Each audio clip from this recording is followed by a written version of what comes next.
Good evening and welcome back to the shop here in Canterbury, New Hampshire, from wherever you are. I like reading the chat comments later and find out where everybody's from, and it's an amazing community we got going here. So I'm glad to be a part of it. And thanks for tuning in. Anyway, I want to talk tonight about my top 10 hand tools in my cabinet back here. I know we talked once about the cabinet at some point, but this tonight actually reflects an article that you get complimentary when you join up our mailing list. And we'd love you to join our mailing list. That's how you really get to be an insider, and we will give you any updates of new content coming out and things that we might be included in or featured in or enjoying, and shout outs to people, all that. So that's where you want to go, to epicwoodworking.com, and join our mailing list, and you'll get a copy of this presentation tonight, except it might be more in depth, but it's nice little paragraphs. Yeah, it's a simple PDF, and you can download it. Yeah, with photographs and all that nice stuff. The link is right below in the description, so it's easy to grab. Yeah. Love to have you join us. So I really enjoy this, and if you've been hanging out, you've seen me use a lot of these tools and probably heard some of it. But tonight I want to put it all together and just kind of go over. Now, it's also a great time to get some ideas as we near Christmas for those special people in your life. That special someone. Maybe that someone is you, and you deserve it. Maybe you want to drop a hint and, get the article, right?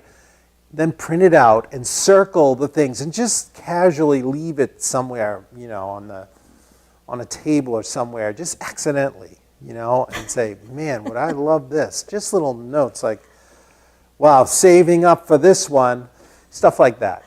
Oops, I left that on the island. I was saying, my mic wasn't on, it's typical. I was just saying that the link to sign up for the mailing list is in the description in case they couldn't hear me. So that was all silent while I was staring into the camera? So, just like the old days when you used to do that. Yeah, the old days, it was just Before the very I was recent days. mic'd up and involved. All right, well, if you enjoy this content, you can also subscribe to this YouTube channel. It's very simple. You just hit the subscribe button. And if you ring that bell, it guarantees that you'll get notified when we have new content up. So I also heard somebody ask, are you going to be on Thanksgiving night? Because it happens to be a Thursday. I don't know. We're going to probably be hunkering down here without a lot of family gathering. So who knows? Maybe we will want to visit in with our second family, and we'll see how it goes, but we'll keep you posted on that. Now, also in these next few weeks, I'm going to be focusing on some good potential Christmas gift projects. So we want to zero in on that. And at the end of this presentation, I want to talk about some other things you might want to pick up as a potential gift for yourself, or someone else, and we'll go from there. But I'm really excited to do this because those Christmas gift projects, you don't want to go nuts. You want something nice and quality that you can make fairly quickly. And I actually want to know some of your ideas as well. So you could chat those in as you think of them tonight. Just chat them in like some kind of Christmas gift that is your favorite to make, or you might like to see on the live stream. And if it agrees with what I feel like making, I'll choose it. All right, everybody.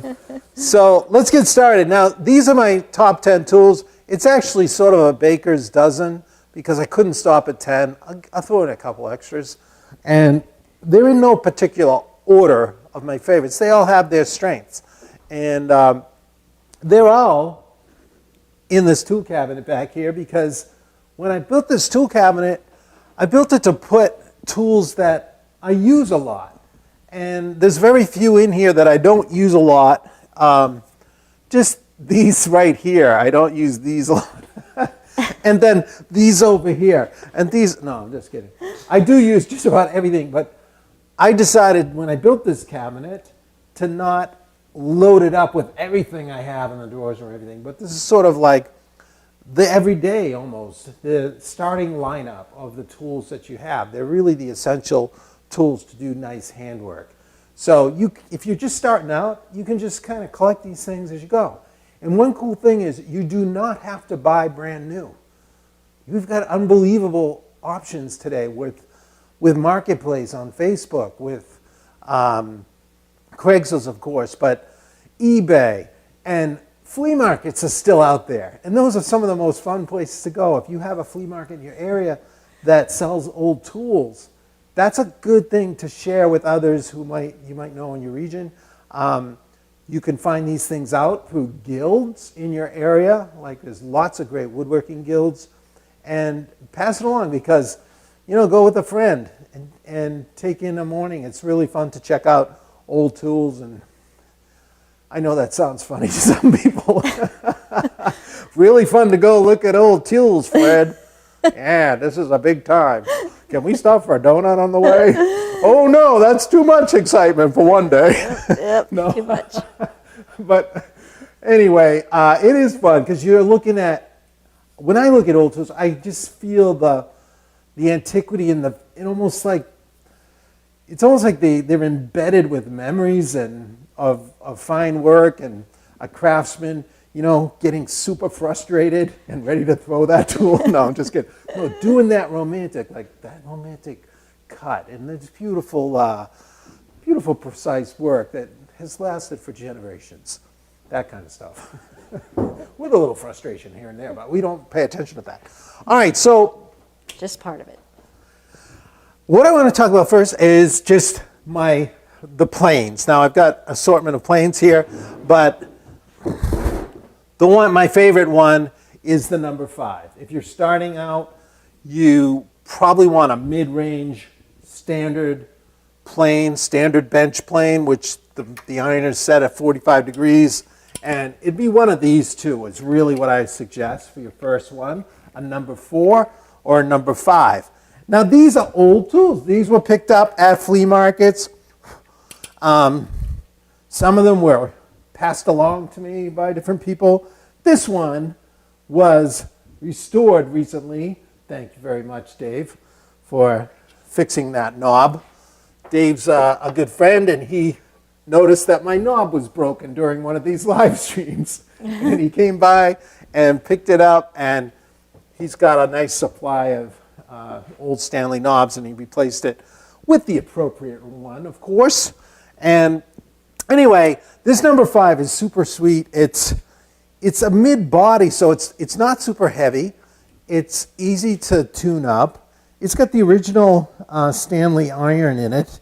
And when you tune these up, they can work just as well as some of these very expensive planes. Now, these Lee Nielsens, they will do fine work, okay?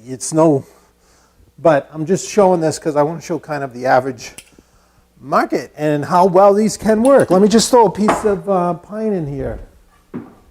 I've been working with some white pine lately, and it's such a joy to plane. The texture of it is creamy, like it's a closed grain wood, and some woods are just so agreeable to plane. Am I going the right way? Yeah, so I'm looking at the grain, trying to see if it's rising or falling. But let's check it out. So you might want to come in a little closer for this. So I'm going to just scribble on here. If this was a piece of wood, and it is a piece of wood. I mean, if this was a piece that I had run through a planer and I needed to clean up the planer marks, I would have all this kind of like these ridges running straight across, and I'd want to clean it off, and I would just come down like that. And then again, and just overlapping.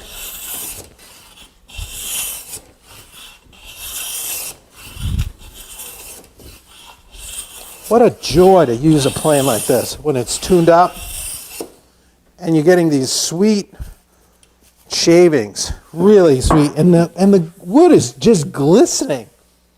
It's so smooth and shiny. I can't get enough. What? I was just hoping you wouldn't come up with a splinter unexpectedly. You were having so much fun. The wood is yeah, it's so nice.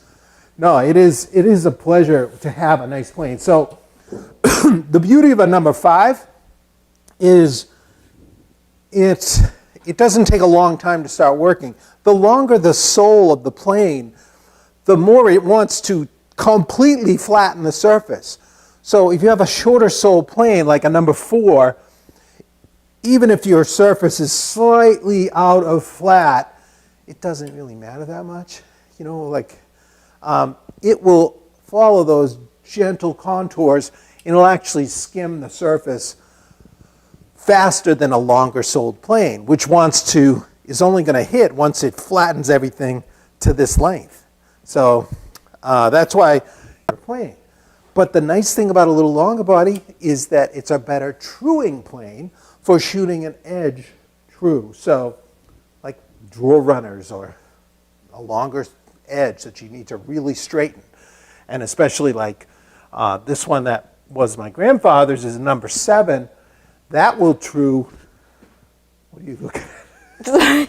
I turned around. The camera was like pointing down. Are you okay? Yeah. Okay. Go ahead. Something happened? My phone went funky. Go ahead. Oh, you keep okay. going. I look over at the camera and she's like, what's on back there? I'm making sure they're not interrupted. It's Okay. just me. But anyway, this will shoot a straight edge like for a door or something like that. So you can find these number 5s online and flea markets, like I said. But if you really want to treat yourself, you could get one of these sweet Lee Nielsen low angle jack planes. The number 5s are also called jack planes. You can get the standard bench plane from Lee Nielsen as well, but you're going to pay more. And they are heavier too, a little heavier. So the irons are thicker. They do really sweet work. So this is the number 62. And it's pretty sweet for really polishing shavings. Like it's got a low angle, so it's great on end grain. It'll work on some figured woods too, but you actually, to really treat troubling figured woods, you want a plane that's coming in at a steeper angle, not necessarily the lower angle. So, but anyway, that's what I would go for. That would be my first favorite tool in there, the number 5 bench plane. And then the next on my list is the 6-inch rule. Now, if you get the article, you'll see a picture of a rule in there that looks something like this one. It actually says Wood River on it. This is an old Dunlap. Has decimal equivalents on the back. But I don't really like this rule that much. It's not the right sheen. It's kind of reflective, and it's a little harder to read because it's so dark and reflective. Whereas this type of metal is non-glare. And this is actually the type that I would recommend. This is a chinois 1 foot long rule. But I had a Wood River 6-inch in that article. The reason I'm not showing you is because it's only 6-inch. I lost it somewhere. I don't know. I had a couple of them. I know that it's the kind of thing that might slip behind something, and you gotta get another one. But I'm saying that because since you've seen me already use this new type of rule that the good people at Woodpackers sent me to try out, and they're not a sponsor or anything. I'm just telling you, this is an awesome replacement of the one I have photographed in there. They're really inexpensive. And this is called the hook end rule. What I love about it is that forever, when I'm using that other one, if I wanted to measure like the thickness of this, I would just get it on the edge, or I'd try to get it on one and get that line just right, and then come over to the other side and say, okay, I'm about a 32nd shy. Whereas when you have this hook rule, you just hook that right on, and you're automatically dead on indexed off this edge. It's got a 1/4 inch step, and you can read it on 16ths here, 32nds here, and the other side has a reverse, and then it has a little elevation, so you can set tool heights, and then you can measure right off the other end the standard way if you want. But pretty sweet, has that great non-glare surface. I think they're awesome. And they also sent me a foot-long one, that same little hook setup. They started as a one-time tool, now they have it in stock, I've been told. So also, it's easy to grab when you want to get it out of your pocket, if you have one of those chest pockets. I don't remember putting that on the links. Did we put that on the links? We got to add that. Oh, shoot, I forgot to tell you. Yeah, it's just woodpecker.com. Yeah, It's okay. not plural. It's Oh, okay. woodpecker.com. Yeah, we would have just put We you will there. add that. There are a lot of links for things that Tom's talking about tonight, but we might have missed a couple, including that one, so I'll add that after. Yeah, pretty sweet. Anyway, a good 6-inch rule. I'm always using this. Now, some people like the digital calipers. I just like the quick, no need for batteries, and it's small and easy to keep and easy to lose. So there you go. But not if you keep it right in your cabinet right here. All right, so I'm going to set this back in here.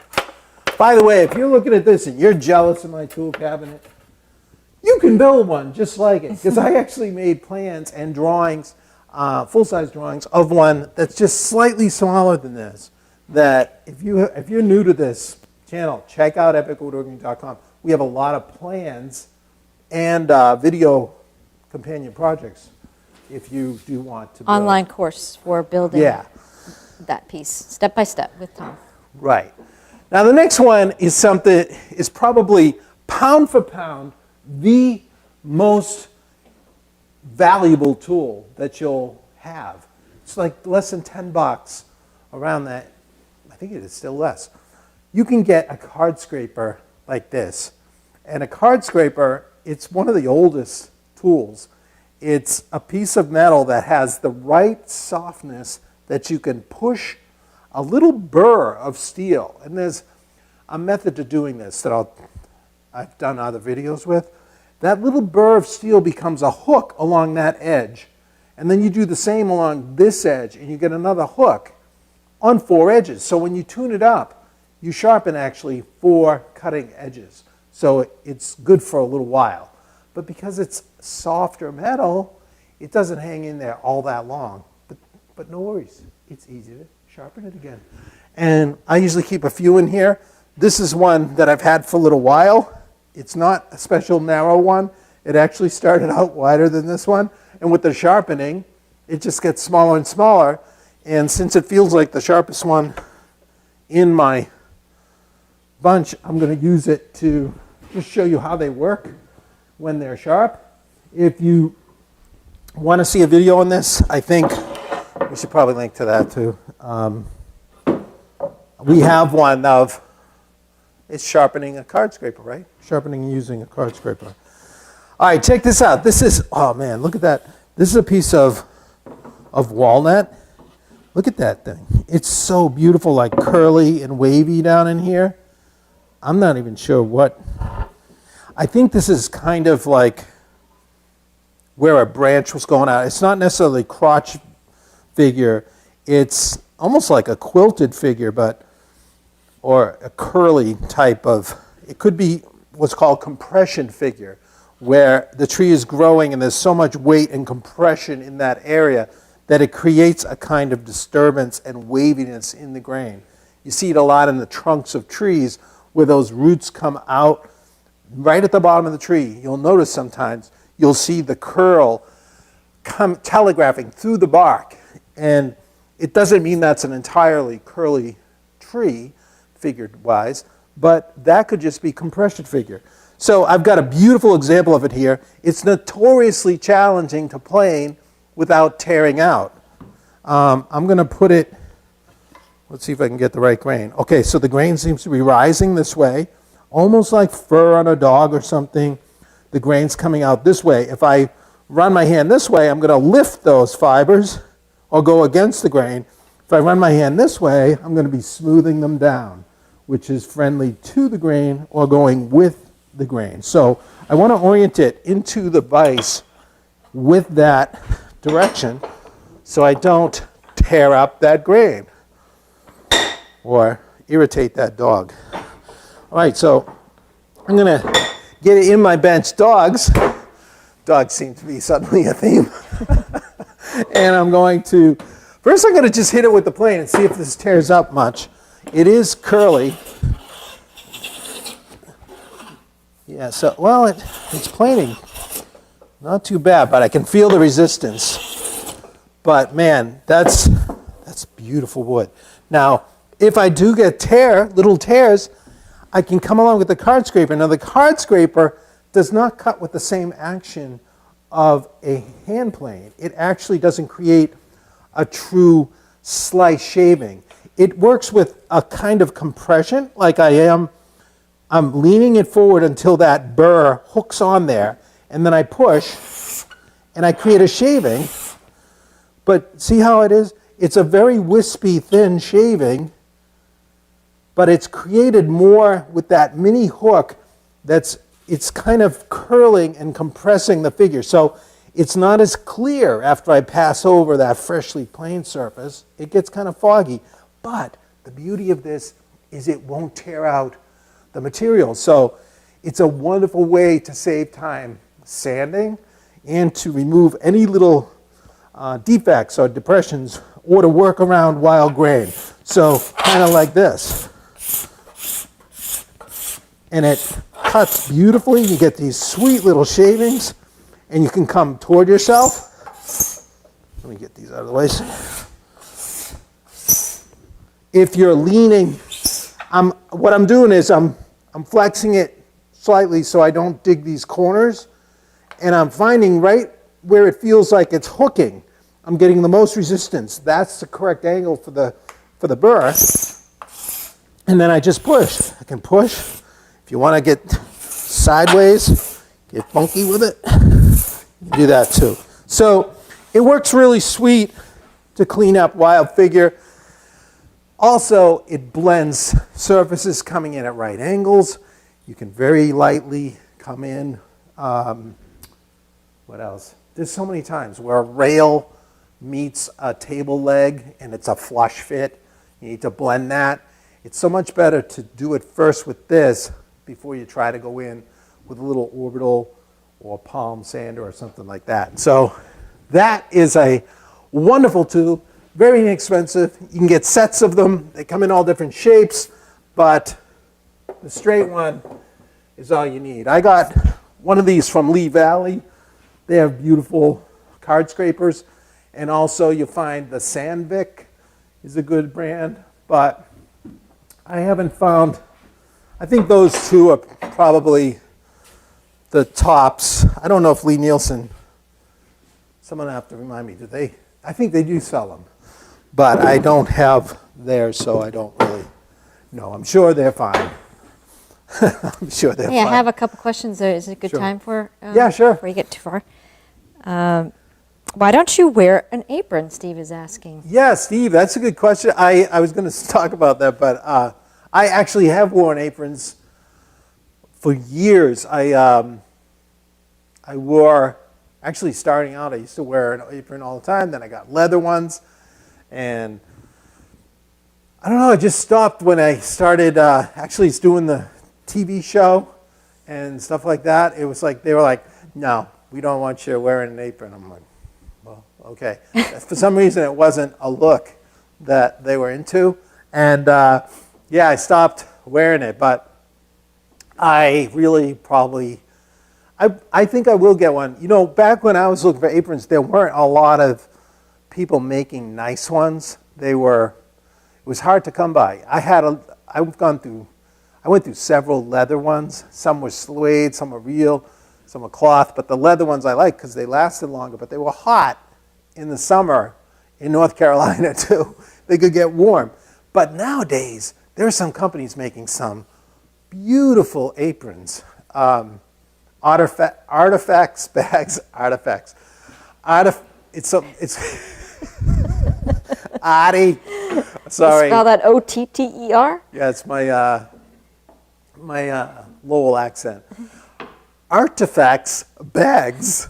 That's their email address. Also, they're on Instagram. They make some unbelievable.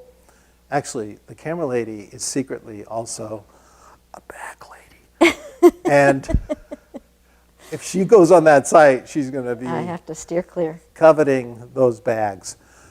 But the artifacts bags, they have incredible aprons, like canvas ones and leather ones, nice ones. So anyway, that's a good place to check it out. They're not cheap. They're close to $150, $200 for the really cool ones. But another place is, what's that Texas guy? Anyway. Texas Heritage. Texas Heritage, thank you. Yeah. Very good too. Check him out. He's got some awesome ones too. So I have another question. Anyway, oh, sorry. Sorry, were you done on the apron side? Yeah, that's all I got. I may check them out again, but for right Okay. now. Are we still on? Because did we lose it? Yeah, hang on. What to say?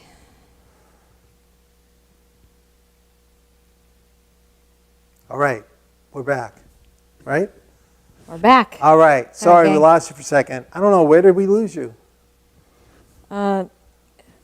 Was I talking about the apron? Did you guys hear about the apron? Did you hear about artifacts bags? Anyway, Did they hear about artifacts bags?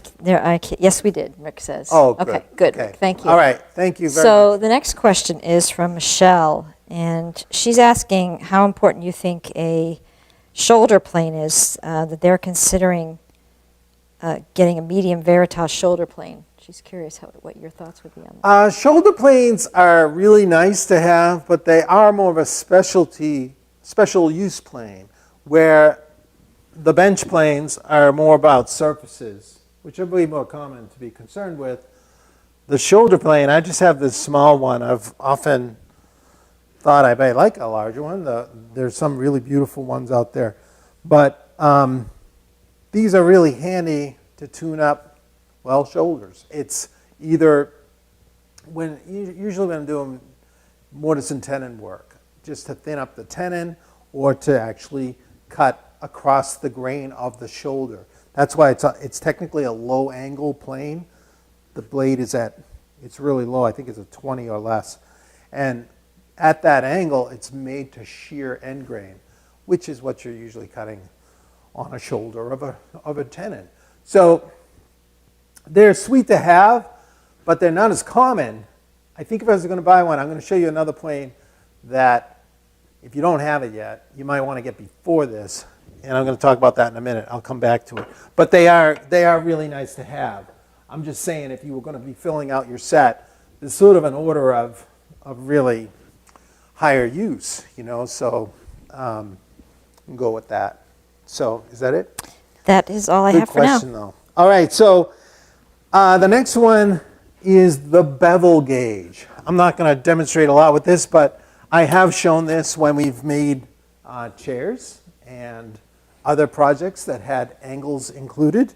We would often use the bevel gauge. And what I really like about it is it simplifies the whole world of angles and creating complex angle joinery, because it can be used as a very direct tool where I will usually create a drawing with the angle display of the table legs or something like that, and then referencing right off the edge of the drawing, I can adjust the bevel blade to that angle and lock it in, and then you have the angle right off of the actual measurements that you made in the drawing of whatever it is. And with that angle set, I don't need to know the degrees. I don't need to know anything. I just go right over to my table saw and lay the blade over until it matches. It's a sweet tool to simplify what appears to be complex joinery with a lot of angular joints. So this is one that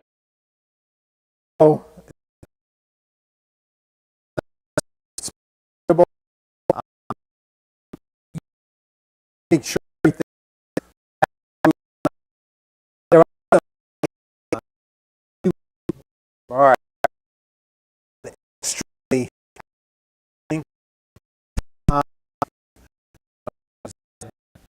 on it that fine. This thing is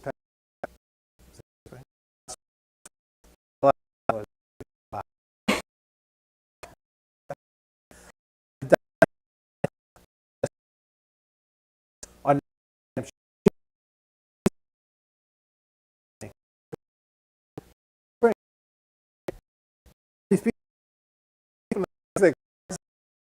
good time, all this stuff. And got another one. Now, yeah, right. And then it's law. So just push with hey, get in the measure if you do bring it.